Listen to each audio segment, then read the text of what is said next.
And of course, Air Force One, as I call it, was no more. Do you recall, of course, how they had plans to deny this country a commission of inquiry into Udicott? And we fought for a commission of inquiry. You remember that?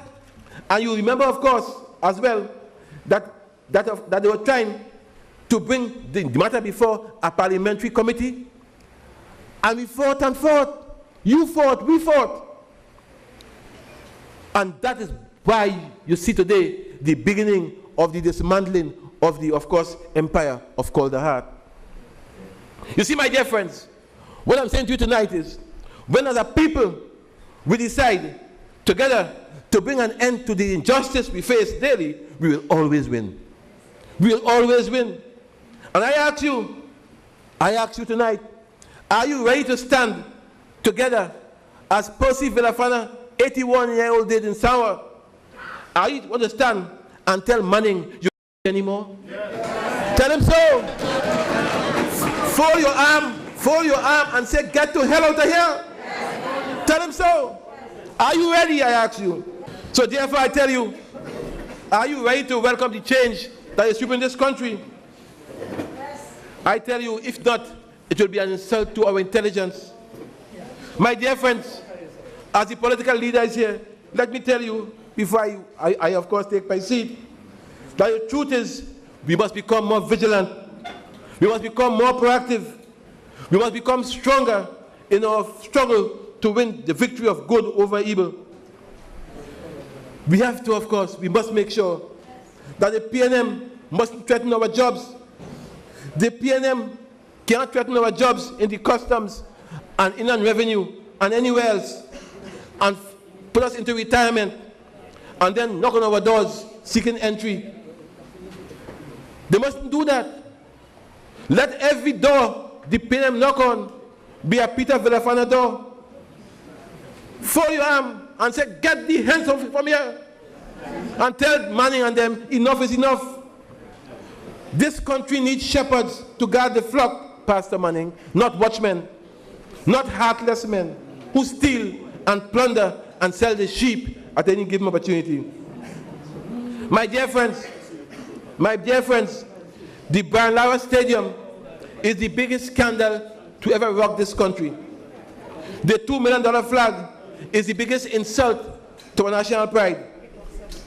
The National Arts Performing Academy is the biggest embarrassment to the growth and development of our culture.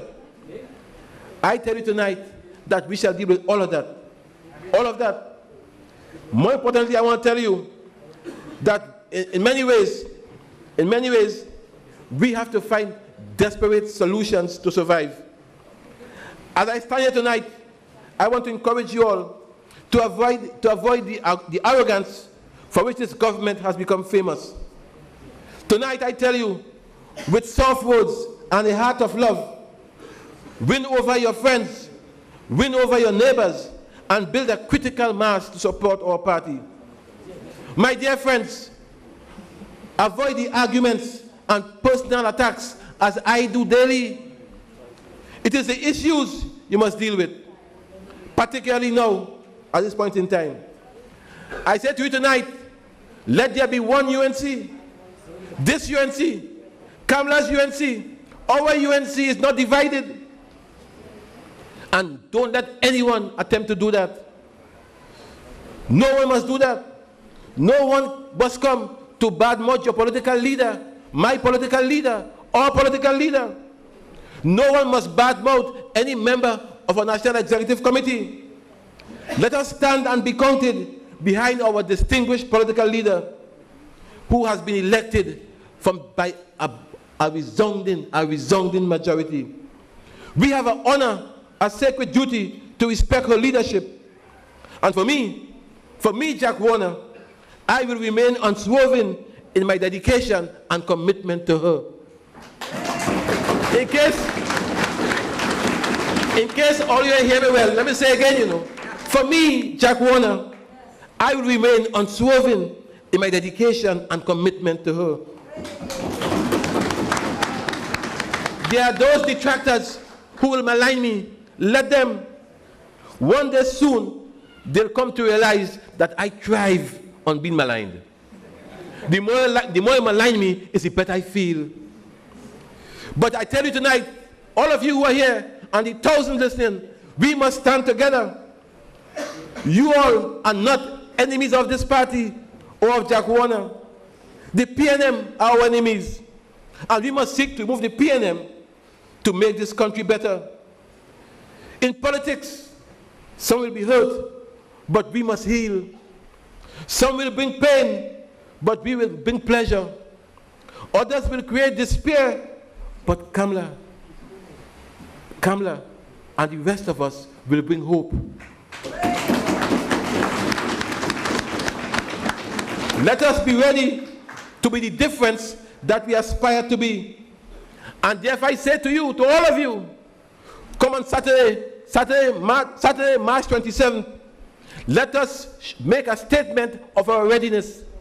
Let us flock St. Park and Shogunas and show them by the way we flock the park.